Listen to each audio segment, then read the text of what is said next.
हाय दोस्तों, कैसे हैं आप लोग?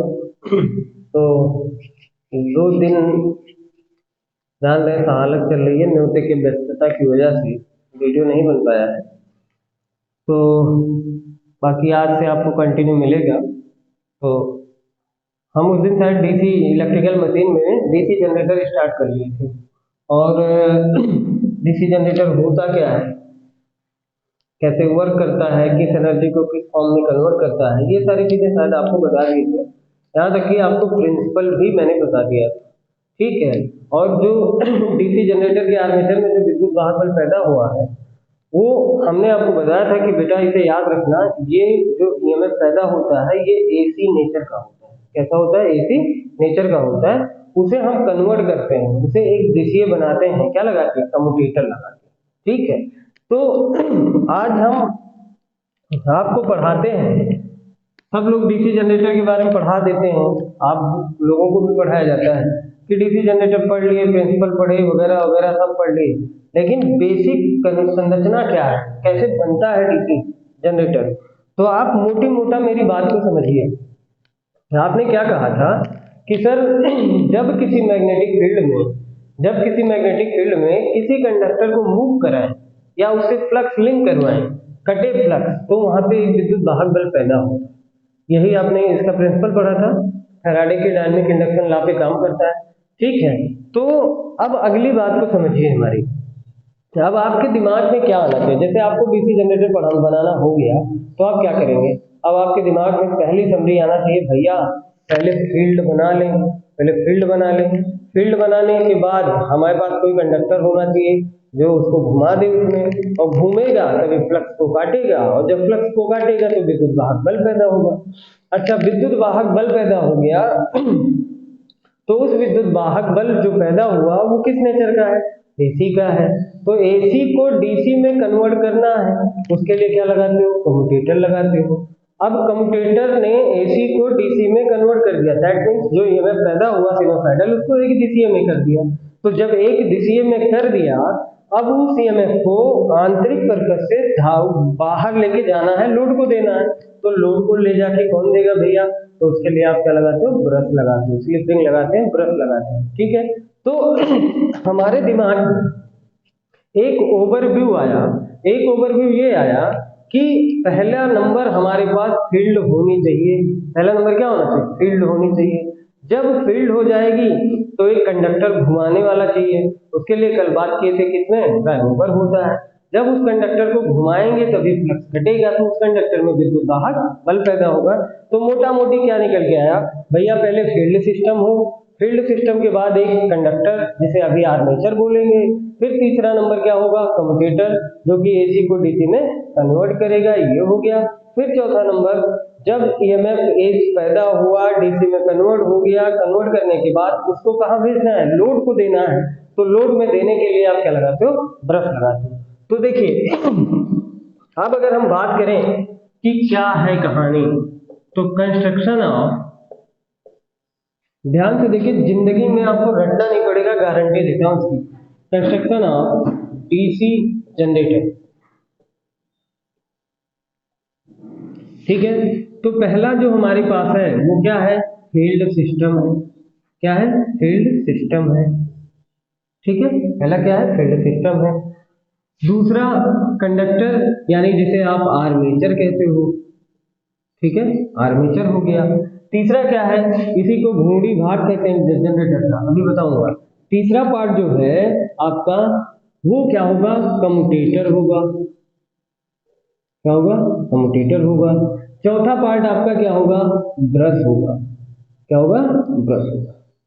अब पूरा एक, जैसे आप कुछ भी बनाने जाते हो, मान लीजिए कोई घर बनाने गए, तो घर बनाने गए तो आप कहोगे सर जी पहले हम फाउंडेशन बनाएंगे। फाउंडेशन बन गया, फाउंडेशन पे आप वॉल खड़ी करोगे, दीवार खड़ी करोगे, जब दीवार खड़ी होगी तो छत डालोगे, फिर उसके बाद उसकी फिनिशिंग करेंगे। तो मेन पार्ट क्या है? फाउंडेशन है। तो फाउंडेशन के रूप में हमने क्या तैयार किया? फील्ड सिस्टम बनाएंगे। पहले क्या बनाएंगे? दिमाग में ऐसे सोचो, जनरेटर सोचो, जनरेटर कि पहले क्या होना चाहिए? हमारे पास एक फील्ड हो, फील्ड बनेगी, फील्ड होगा, यानी जहां से हमें फ्लक्स मिल सके। तो फील्ड बन गई। फील्ड अगर आपके पास फ्लक्स पैदा होने लगा है या फ्लक्स होने लगा, तो आप किसी चालक को उसमें घुमा दो, फ्लक्स को काट दे, तो विद्युत वाहक बल पैदा हो जाएगा। तो यानी जो मेरा मोटिव है पहले, वो मेरा मोटिव है फील्ड सिस्टम, यानी क्षेत्र जो आपका सिस्टम है इसको कैसे बनाएंगे, ये कहानी है। तो फील्ड सिस्टम बनती कैसे कैसे है ये देखो बेटा। सबसे पहले हमारे पास योग होगा, योग बोले तो हमारे पास ढांचा होगा, क्या होगा, ढांचा होगा। अब योग हमारे पास बन गया, तो योग पे हम पोल लगाते हैं, क्या लगाते हैं, पोल लगाते हैं यानी ध्रुव लगाते हैं। ध्यान से सुनते चलो, रटना मत। पोल पे हम क्या लगाते हैं, मतलब योग पे पोल लगाते हैं। अब पोल पे ही हम क्या करेंगे, बाइंडिंग करेंगे, क्या करेंगे, बाइंडिंग करेंगे। अब बाइंडिंग कर दिए, जैसे ये पोल बना है, इस पे हमने बाइंडिंग कर दिया, तो इसको रोकेगा कौन, रोकने के लिए हमें कोई जुगाड़ चाहिए, और इससे फायदा हो जाता है। अगला बात आती है पोल शो की। पोल शो हो गया, अब ये कहानी हो गई। तो पूरे ढांचे को जो रोकता है बेटा, वो होता है इंस प्लेट। क्या होता है, इंस प्लेट। मेरी बात को केवल सुनते चलिएगा बस। अब देखो ऐसे याद हो जाना चाहिए आपको। डीसी जनरेटर, डीसी जनरेटर में मेन भाग किसका, क्षेत्र का, फिर आर्मेचर का, फिर कम्यूटेटर का, फिर ब्रश का। तो क्षेत्र सिस्टम में क्या आएगा, पहला योक आया, फिर योक पे आपने पोल लगाया, पोल पे आपने बाइंडिंग की, बाइंडिंग को रोके रखने के लिए क्या लगाया, पोल शो लगाया, और पूरे ढांचे को रोकने के लिए आपने इंस प्लेट लगा दी। याद हो गया सारी कहानी। Field system, armature, commutator, brush. ठीक, रटना नहीं है, एकदम दिमाग में सेट करते चलो। फील्ड बनी, फील्ड कैसे बनेगी, पहले ढांचा होगा, ढांचे पे पोल होगा, पोल पे बाइंडिंग होगी, बाइंडिंग को रोके रखने के लिए पोल तो होगा, पूरे ढांचे को रोकने के लिए एंड प्लेट होगा। ठीक है, अब ये बन गया। अब उसके बीच में क्या करेगा, आर्मेचर मूव करेगा। जब आर्मेचर मूव करेगा तो फ्लक्स को काटेगा, आपका विद्युत दाहक बल पैदा होगा।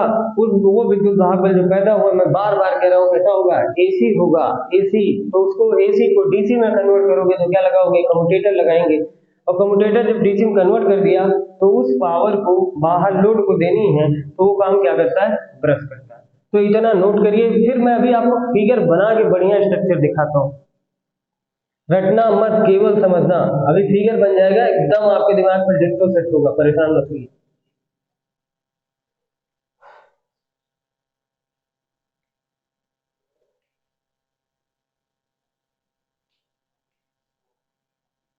हो गया भाई, चलें। मेरी बात को केवल ध्यान से सुनते चलिए, बैठ के केवल सुनिए, आपका भूलेगा नहीं कभी, गारंटी देता हूं आपको। ठीक है,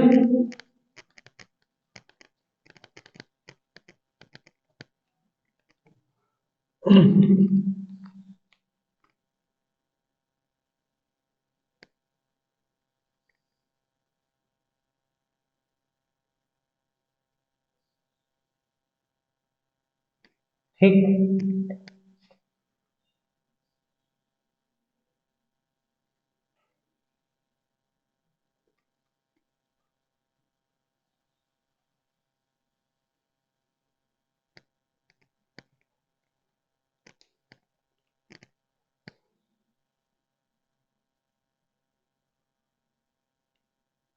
ऐसे कर दो।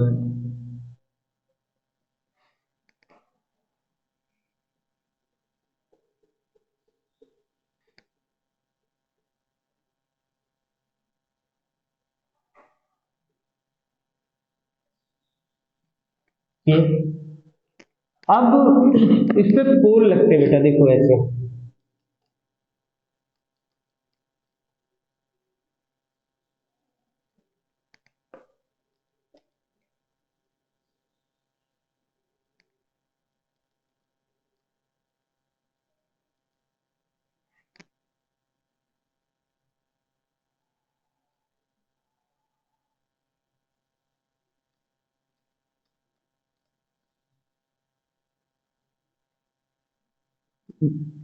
मैंने कहा था ना आपको एक एक स्क्रू के बारे में सिखाऊंगा। ठीक है, तो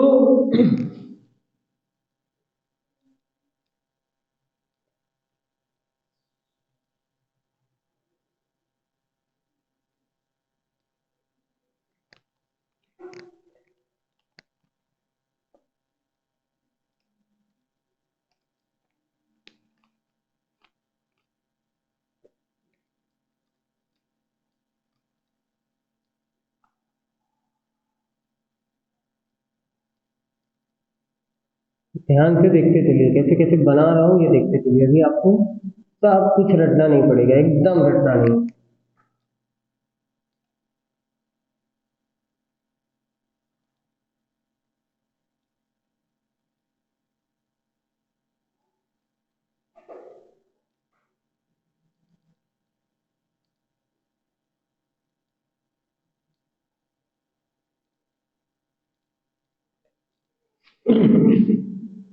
देखते चलिए फिर।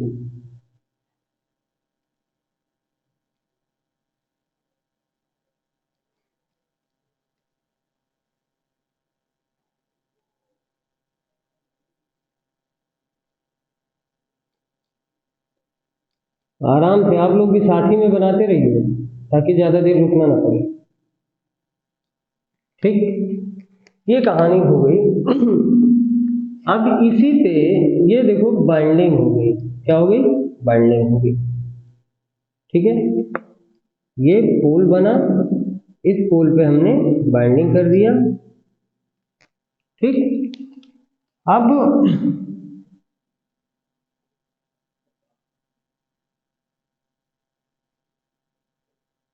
फिगर भी अच्छा लगना चाहिए ना, क्यों भाई?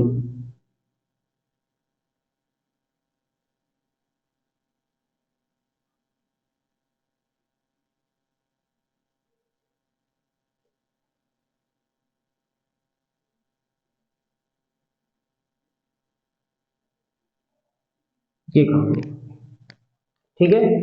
अब सभी पे आपने क्या कर रखी है? बाइंडिंग कर रखी है इस तरीके से।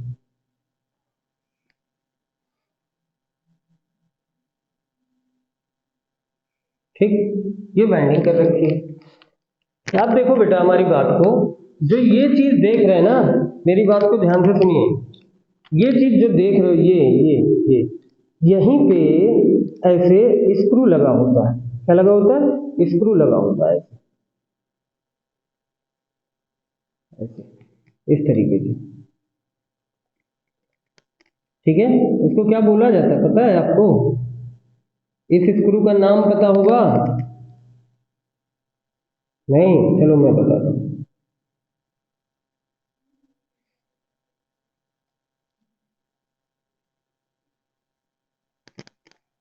ठीक है, अब देखो, इसी बीच में इसी बीच में आपका लगा होता है कम्यूटेट, वो आर्मेचर। क्या लगा होता है? आर्मेचर। ठीक, इसको ऐसे ऐसे कर सकते हो आप।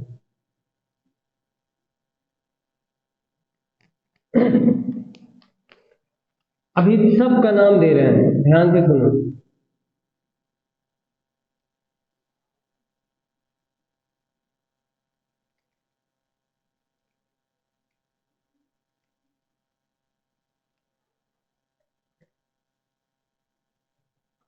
पूरी बातें सुनिए बेटा। ये कहानी हो गई योग की, ये कहानी हो गई योग की।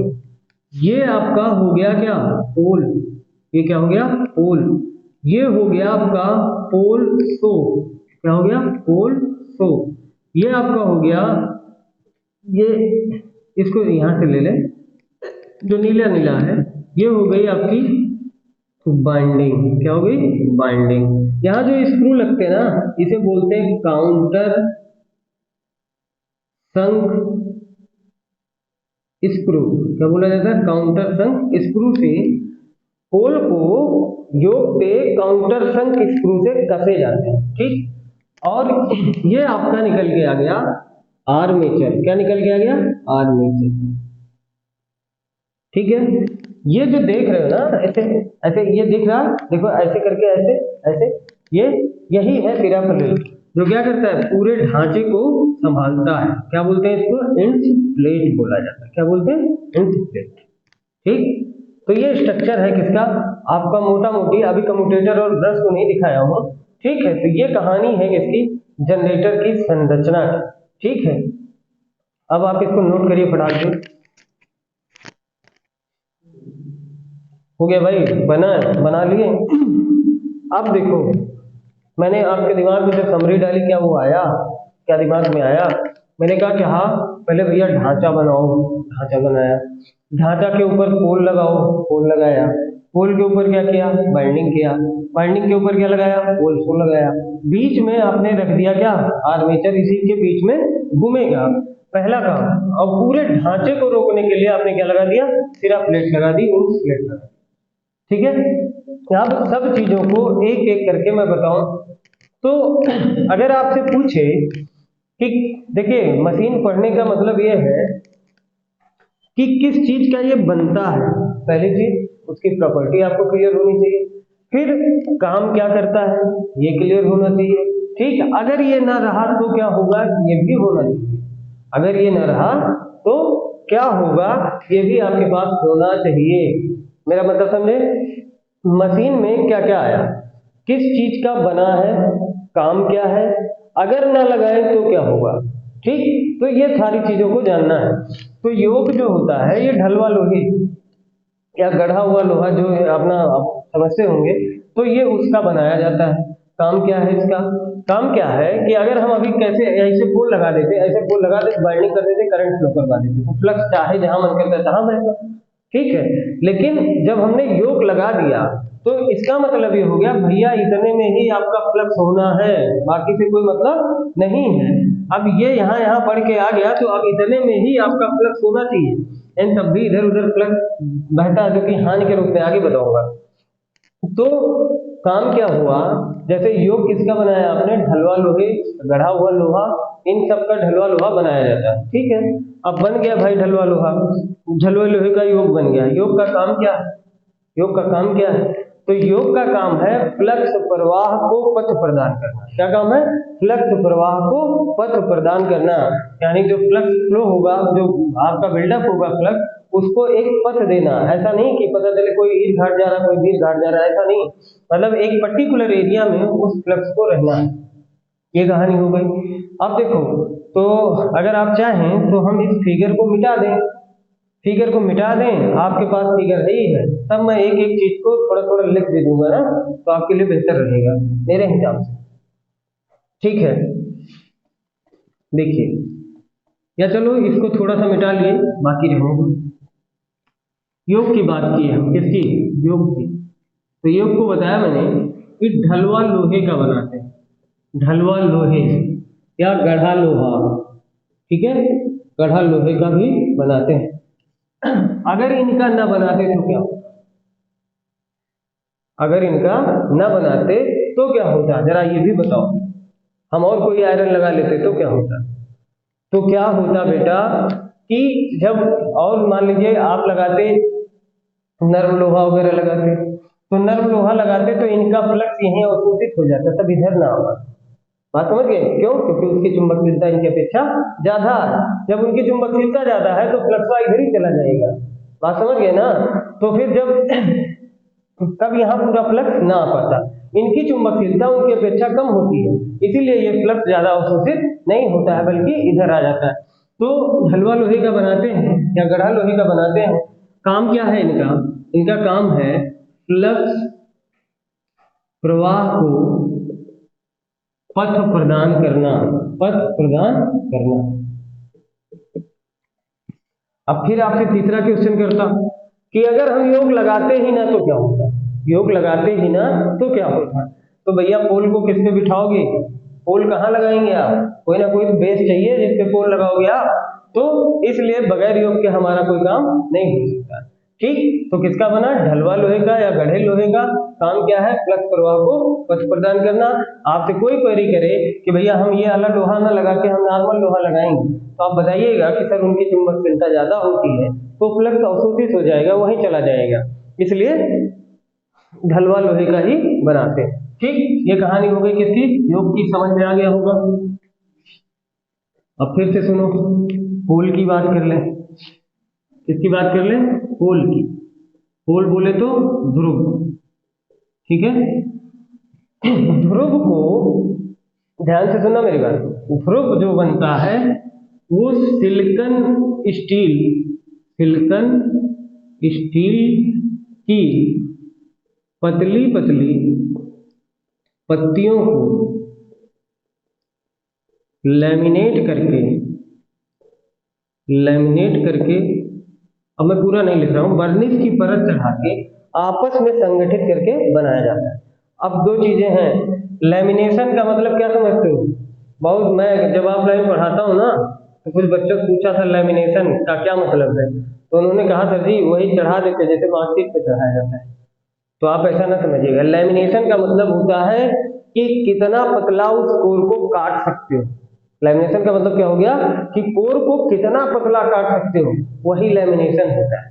तो कोर को काटने का प्रोसेस, जितना पतला काट सकते हो, काटने का प्रोसेस क्या कहलाता है? लैमिनेशन कहलाता है। यहाँ मशीन की बात कर रहा हूँ। फिर करते क्यों हैं? याद करो, भंवर धारा हानि पढ़ाया है मैंने आपको, तो पढ़ाया था क्या? WE proportional to T square. ठीक, जितना पत्ती की मोटाई वर्ग के रूप में भंवर धारा उतना ज्यादा, जितना पत्ती की चौड़ाई कम उतना भंवर धारा स्क्वायर के रूप में कम। तो अगर हम लैमिनेट ना करें पत्तियों, अगर हम पत्तियों को लैमिनेट नहीं करेंगे तो भंवर धारा इतना ज्यादा हो जाएगी कि मशीन आपकी गर्म हो जाएगी, और जैसे जैसे मशीन गर्म होती जाएगी वो और जो लॉसेस होते हैं और बढ़ते जाते हैं। तो इसीलिए इनको क्या करते हैं, सिलिकॉन स्टील की पतली पतली पत्तियों को लैमिनेट करके उन पे बर्निश की परत चढ़ा करके आपस में संगठित करके बनाया जाता है। अगर आपसे पूछे कि सर कोर को लैमिनेट क्यों किया जाता है, तो ये ना कहिएगा कि भंवर धारा और हिस्टैरिसीस हानि कम होती है, क्या बताएंगे? केवल भंवर धारा हानि कम होती है। जो बर्निश की परत चढ़ा दिया ना, हिस्टैरिसीस हानि उससे कम हो जाती है। ठीक है, तो किसकी बनाया? सिलिकॉन स्टील की पतली पतली पत्तियों को लैमिनेट करके आपस में संगठित करके बनाया गया। अब दो वर्ड हैं यहाँ बेटा, इसको मिटा दूं? दो वर्ड हैं, जरा ध्यान से सुनना।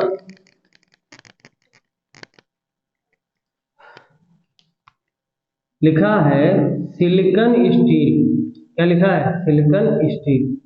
स्टील अलग धातु है, सिलिकॉन अलग। क्यों सिलिकॉन मिलाते हैं? सिलिकॉन क्यों मिलाते हैं, कभी सोचे हो? ऑथेंटिक क्वेश्चन कर रहा हूं, पढ़े लिखे होगे तभी जवाब दे पाओगे। सिलिकॉन मिलाने से पहली चीज क्या होती है? पहला, स्टील को पतला काटा जा सकता है। यार हिंदी लिखना, पतला काटने में आसानी होती है, काटने में आसानी होती है। दूसरा कारण क्या है पूछेगा लोगों से, आपको बताएंगे।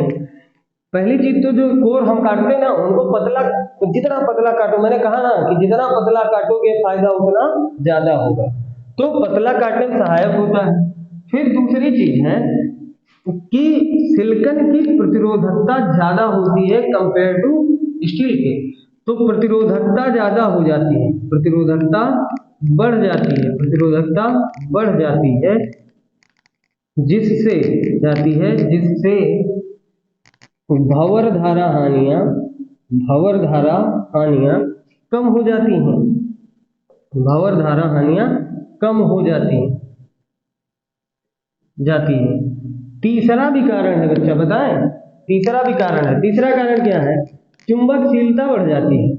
क्या बढ़ जाती है? चुंबकशीलता बढ़ जाती है। ठीक, चुंबकशीलता भी बढ़ जाती है।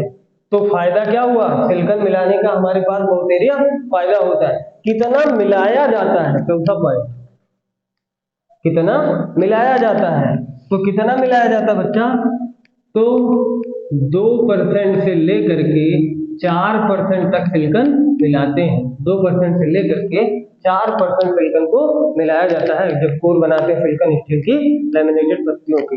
क्वेश्चन क्लियर करिए, किसकी बनाते हो कोर? अब यहाँ एक जगह बता दिया हूँ, अब हर जगह इसको नहीं बताऊंगा क्योंकि आर्मेचर भी इसी का बनेगा। बात समझ गए ना? तो कहानी सुन लीजिए पहले कायदे से, सुनिए, लिखना छोड़ दीजिए। कहानी क्या है कि कोर किसकी बनाते हो? सिलिकॉन स्टील की। ऐसा नहीं है कि सिलिकॉन स्टील ही की कोर बनती है, आगे चलोगे बहुत सारे पदार्थों की कोर बनती है, ऐसा नहीं है। कोल्ड रोल्ड ओरिएंटेड ग्रेन की भी स्टील बनती है, हाई फ्रीक्वेंसी पे ऑपरेट होने वाली भी कोर बनती है, फेराइट वगैरह की बनती है। तो ऐसा मत सोचिएगा कि सर जी बस यही मामला है। लेकिन जनरली जब इलेक्ट्रिकल मशीन की हम बात करते हैं तो जब भी वहां कोर की बात करेंगे तो कोर हमेशा सिलिकॉन स्टील की ही बनती है। तो सिलिकॉन स्टील में आपसे पूछा जाए कि सर जो सिलिकॉन स्टील की कोर बनी है उसमें सिलिकॉन की मात्रा कितने परसेंट होती है, तो आप बताओगे सर जी 2 से 4% मिलाया जाता है। अगला क्वेश्चन कि स्टील ये सिलिकॉन मिलाने का फायदा क्या क्या होता है भैया, तो आप बताओगे सर जी स्टील को पतला काटने में सहायता होती है, काटने में सहायता होती है। अगली दूसरा पॉइंट मैंने बताया कि प्रतिरोधकता बढ़ जाती है जिससे भंवर धारा हानियां कम हो जाती है। ये बहुत अंदर अंदर की बात बता रहा हूं आपको, ठीक है। प्रतिरोधकता बढ़ जाती है जिससे भंवर धारा हानियां कम हो जाती हैं। तीसरा पॉइंट मैंने बताया कि लगे हाथ चुंबकशीलता भी बढ़ जाती है, लगे हाथ चुंबकशीलता भी बढ़ जाती है। जब चुंबकशीलता बढ़ जाएगी तो फ्लक्स क्या होगा, ज्यादा पैदा होगा ना। बात समझ आ गई। तो ये कहानी थी बेटा, ठीक। तो बताया भी पोल कैसे बनता है, सिलिकॉन स्टील की पतली पतली पत्तियां लिया, लैमिनेट किया, ठीक है। लैमिनेशन उसी को बोलते हैं, पतला काटना, और उनको बर्निश की परत चढ़ा के आपस में संगठित करके इनको बना दिया जाता है। तो ये बन गया कोर, पोल बन गया। अब पोल पे क्या करते हो, बाइंडिंग करते हैं। पोल पे क्या करते हैं, बाइंडिंग करते हैं। तीसरा पॉइंट है क्या, बाइंडिंग का।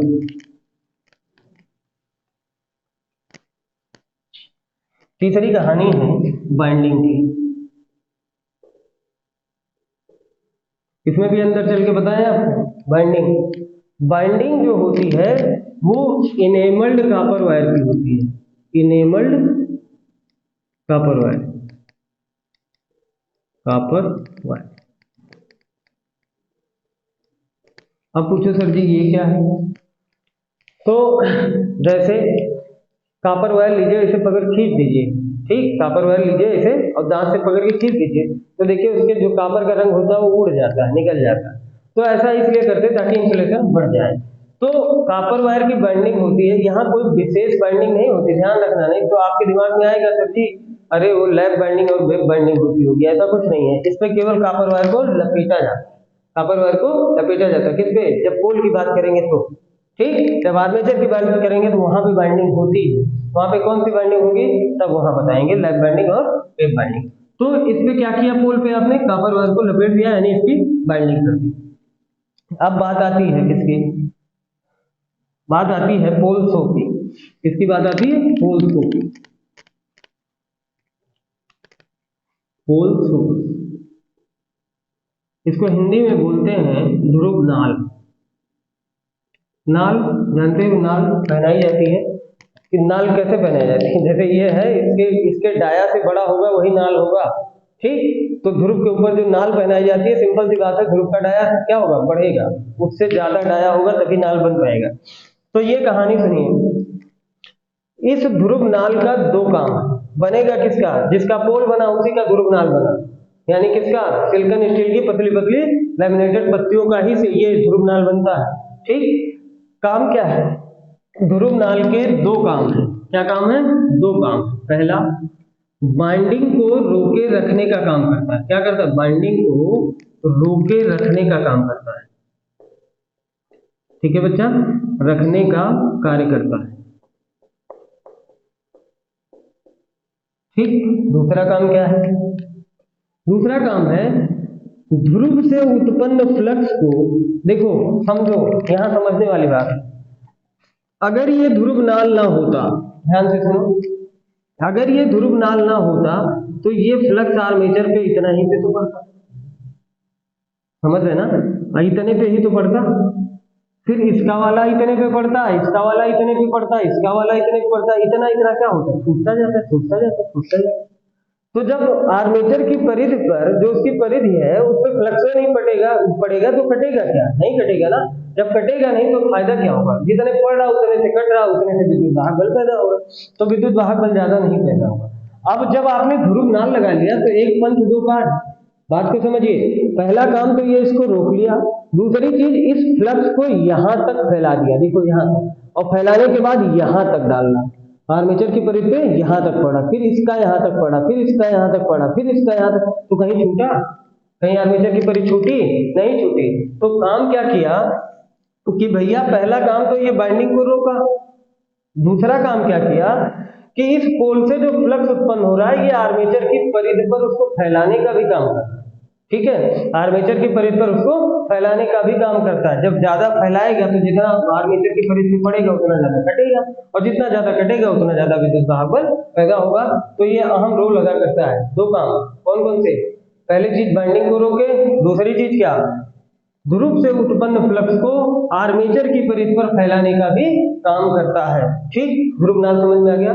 किसका बना? जिसका पोल यानी सिलिकॉन स्टील की पतली पतली पत्तियों को संगठित करके इनको भी बनाते हैं। हो गया, चले समझ में आ गया। अब देखिए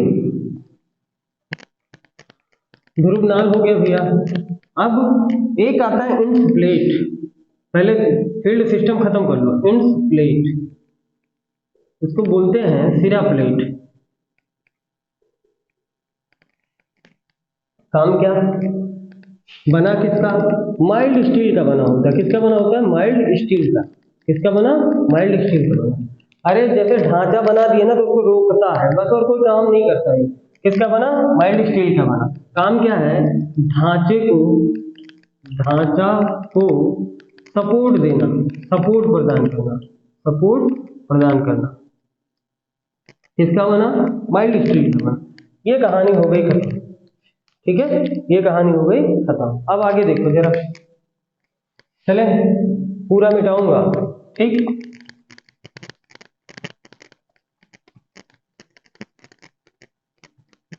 अभी मैं पूछूंगा दौड़ा के पूरे पार्ट सबको बताना है आपको लास्ट में।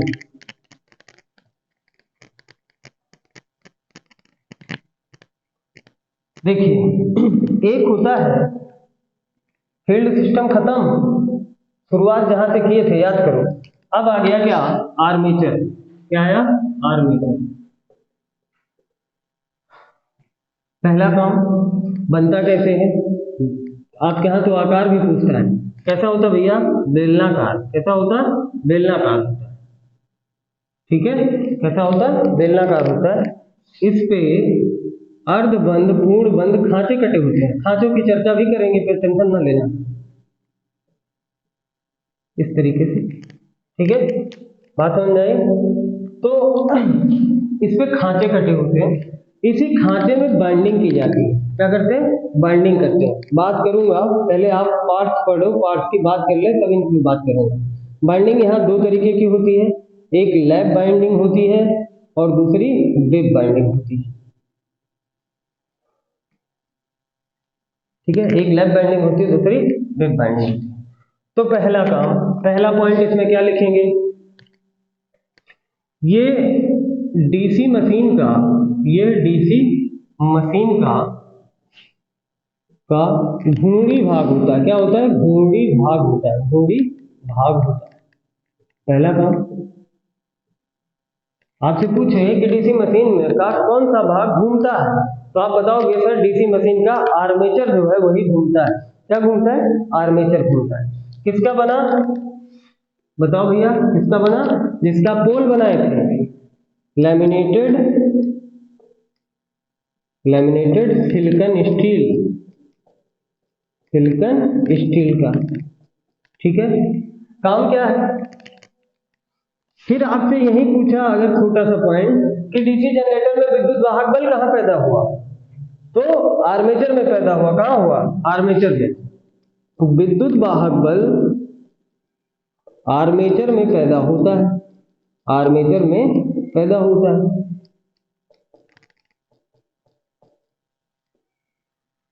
ठीक, आर्मेचर में कितने प्रकार की बाइंडिंग की जाती है? तो ये देखो दो प्रकार की। कौन कौन सी? लैप बाइंडिंग और वेब बाइंडिंग की जाती है। खांचे कितने कटे होते हैं? तो खांचे तीन तरीके कटे होते हैं। एक वाइड होता है, ठीक है, एक सेमी होता है,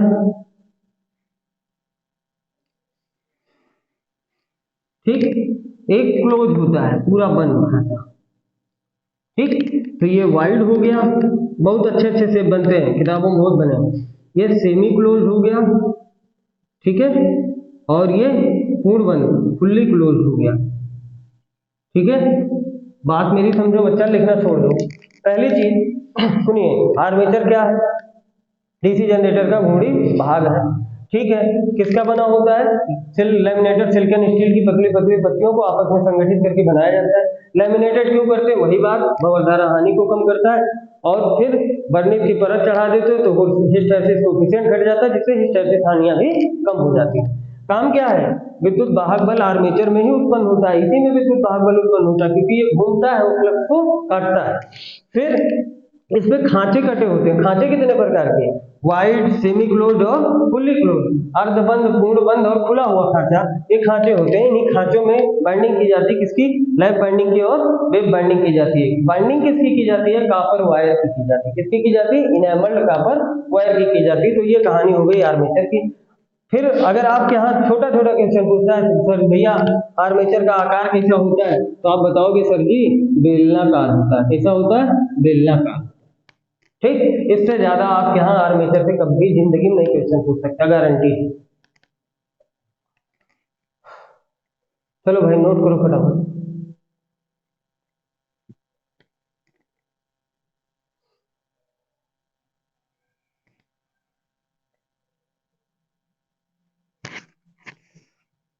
चले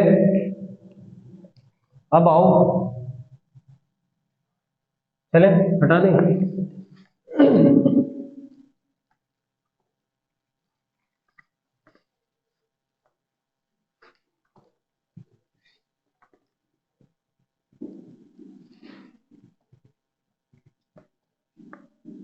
अब देखो, क्षेत्र की व्यवस्था आपने की, आर्मेचर को प्राइम मूवर से घुमा दिया, आर्मेचर ने फ्लक्स को काटा और काट करके विद्युत वाहक बल पैदा कर दिया।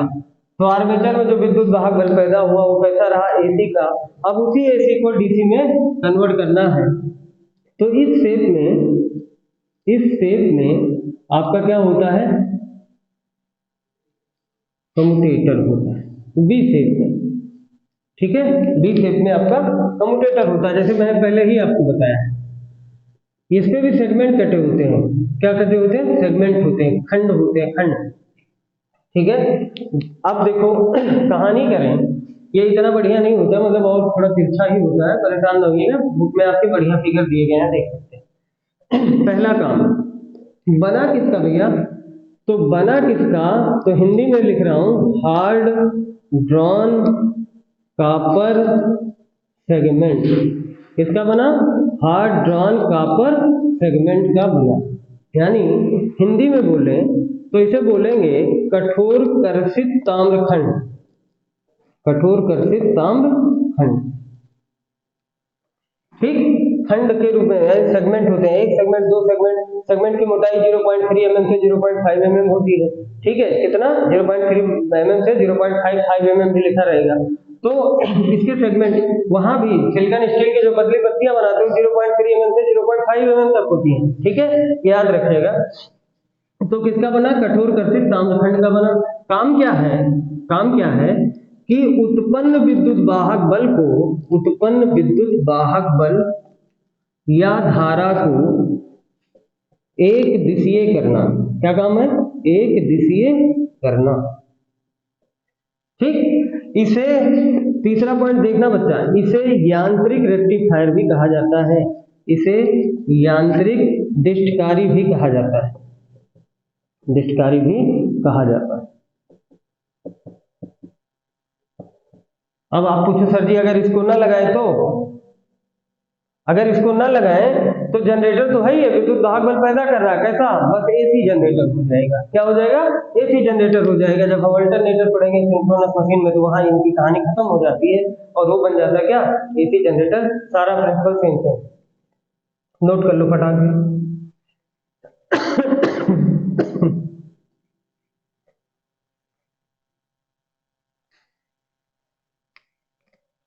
चले,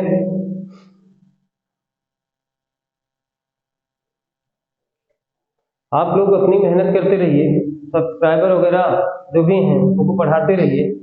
आपको TG2 में इससे अच्छा कंटेंट कोई नहीं देगा, गारंटी देता हूँ। और भिड़ा के दिखाऊंगा आपको।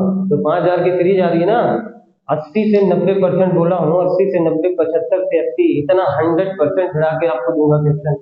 केवल आप बढ़िया से केवल हमारी थ्योरी पढ़ते रहिए और जो 5000 के क्वेश्चन की सीरीज आ रही है उसको कायदे से पढ़ लीजिएगा, बस आपका सिलेक्शन 100% है, कोई काट नहीं सकता। चले अब देखो बेटा, ये हो गया।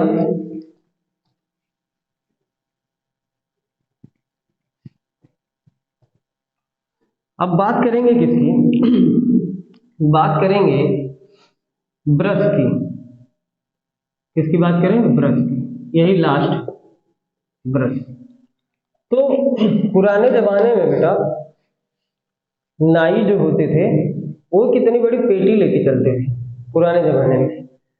जैसे पहले क्या होता था कि नाई गांव में जा करके बाल काटते थे, अब तो हर जगह दुकान है, सैलून बन गया, पहले ऐसा था। तो उसी की तरीके ब्रश होल्डर होता है, उसी पे ब्रश रखा रहता है, ठीक है। ब्रश होल्डर बना होता है, वो माइल्ड स्टील का होता है, लेकिन जो ब्रश बनता है वो दूसरी धातु का बनता है, ठीक है। तो ब्रश का काम क्या है? ब्रश का काम क्या है ये ध्यान से सुनिए। ब्रश जो है वो आंतरिक, कैसे लिखा जाएगा भाई? आंतरिक परिपथ से धारा लेकर लोड यानी बाह्य परिपथ को प्रदान करता है, बाह्य परिपथ को प्रदान करता है, ठीक है। अगर इसके बाद आप लोग भूल जाए संरचना तो मुझे लगता है फिर भगवान पढ़ा सकते हैं आपको। आंतरिक परिपथ से धारा लेकर बाह्य परिपथ को प्रदान करता है। अगला इंपॉर्टेंट जो खास करके यूपीपीसीएल PG2 वाले बहुत ही कंफ्यूज रहते हैं, वो जरा देख लें ध्यान से। छोटी मशीनों में लिख दे रहा हूं, छोटी मशीनों में ब्रश जो होता है वो कॉपर अथवा ग्रेफाइट का बनाया जाता है। ध्यान रखना, कॉपर अथवा ग्रेफाइट का बनाया जाता है। मैं लिख दे रहा हूं, अभी कारण भी बताऊंगा। ग्रेफाइट का बनाया जाता है, ठीक है। और अगर आपकी बड़ी मशीन है, बड़ी मशीनों में ब्रश जो है वो कार्बन का बनाया जाता है। किसका बनाया जाता है? कार्बन का बनाते हैं, कार्बन का बनाया जाता है। लिख दिया हूं, अब ना गलती करना भैया। किसका बनाया जाता है? छोटी मशीनों में कॉपर अथवा ग्रेफाइट का बनाया जाता है, बड़ी मशीनों में ब्रश कार्बन का बनाया जाता है। हमसे पूछो सर जी ऐसा क्यों? ऐसा इसलिए बेटा कि जब बड़ी मशीन का मतलब साइज में बड़ा नहीं है, बड़ी मशीन का मतलब बहुत उच्च वोल्टता की मशीन अगर आप बना रहे हो तो जब हाई वोल्टेज होता है तो वैद्युत क्षेत्र भी उतना ही हाई होता है, तो वहां स्पार्किंग ज्यादा होती है। तो स्पार्किंग होती है तो बाहर वो स्पार्किंग जाके शाफ्ट पे लगती है और शाफ्ट को खुरदरा बना देती है, और जब शाफ्ट को खुरदरा बनाएगी तो शाफ्ट धीरे धीरे करके क्या टूट जाता है। तो कॉपर की अपेक्षा कार्बन का जो प्रतिरोध है ना वो ज्यादा होता है। कार्बन का प्रतिरोध जो है वो कॉपर की अपेक्षा क्या होता है? कॉपर या ग्रेफाइट की अपेक्षा ज्यादा होगा। तो जब प्रतिरोध ज्यादा हो गया तो धारा की वैल्यू अपने आप कम, जब धारा की वैल्यू अपने आप कम तो क्या होता है? स्पार्किंग अपने आप कम हो जाती है, पहला चीज। दूसरी चीज, जिसका प्रतिरोध ज्यादा होता है शॉर्ट पे उसे वो पॉलिश करते हुए चलता है। कार्बन वाला ब्रश जो है वो शॉर्ट पे क्या करता है? पॉलिश करते हुए चलता है, यानी उसमें स्नेहन का गुण भी होता है, लुब्रिकेशन का गुण होता है। इस कार्बन में क्या होता है? लुब्रिकेशन, स्नेहन का भी गुण होता है, लुब्रिकेशन का गुण होता है, जिससे शाफ्ट खुरदरी नहीं हो पाती है। इसीलिए बड़ी मशीन का तात्पर्य मैं फिर से बोल रहा हूँ कि अधिक उच्च वोल्टता उत्पन्न करने वाली मशीनों में ब्रश जो बनाया जाता है वो किसका बनाया जाता है? कार्बन का बनाया जाता है, ठीक भैया। इतनी ही संरचना है डीसी जनरेटर की, ठीक। मैं लगे हाथ फिर से आपको रिवाइज कर रहा हूं, आप सुनिए ध्यान से, नोट कर लीजिए तब बताओ।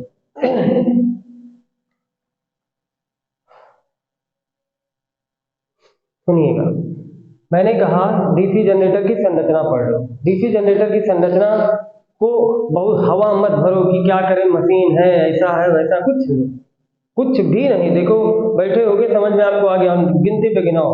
पहला सिस्टम हमारे पास क्या होना चाहिए? फील्ड सिस्टम, फिर हमारे पास आर्मेचर हो, फिर हमारे पास कम्यूटेटर हो, फिर हमारे पास ब्रश, ठीक। चार चीजें लिया, field system, armature, commutator, brush, ये हो गया।